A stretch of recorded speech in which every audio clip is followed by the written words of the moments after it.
চমক তো অবশ্যই থাকবে, কথা বললে এটা চমক নষ্ট হয়ে যাবে। বড় বাজেটের ছবি যখন, শাকিব খানের আপকামিং সিনেমা তাণ্ডব নিয়ে জানা গেল ইন্টারেস্টিং টপিক। এটা কিন্তু বাংলা সিনেমাকে একটা 12 জায়গা দিচ্ছে। যে এতদিন একটা কথা ছিল কি যে বড় বাজেটের ছবি আসলে বাংলাদেশে চলে না, প্রডিউসার টাকা পায় না, অনেক রকম কথা আসলে। তাণ্ডবের মেইন ভিলেনকে ক্যামিও ক্যারেক্টার কে প্লে করছে, এটা নিয়ে সোশ্যাল মিডিয়ায় অনেক রিউমার রটে গেছে অলরেডি।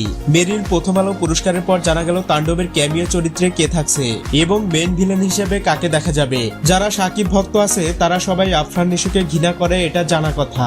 কারণ পূর্বে তিনি শাকিব খান সম্পর্কে এমন বাজে মন্তব্য করেছে যেটা কখনো ভোলার নয়। এখন তাকেই যদি শাকিব খান সিনেমায় রাখে তাহলে তো আমাদের কিছু করার নাই। যতদূর জানা গেছে তাণ্ডবে আফরান নিশুর থাকার সম্ভাবনা 90%।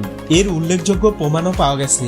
মেরিল প্রথম আলো পুরস্কার অনুষ্ঠানে তাদের এক স্টেজে দেখে এই বিষয়টা অনেকটাই কনফার্ম। তাণ্ডবের যে কোনো বড় একটা ক্যারেক্টার প্লে করবে নিশু, এটা হতে পারে ভিলেন চরিত্রে নয়তো ক্যামিও চরিত্রে। নিশুকে তাণ্ডবে রাখার পিছনে কি এমন রিজন থাকতে পারে সেটাও বলছি।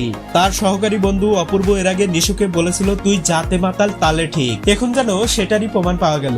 নিশু এমন একজন চৌকস মানুষ, তিনি হয়তো চুপচাপ সাকিবের কাছে ক্ষমা চেয়ে সব ঠিকঠাক করে ফেলছে।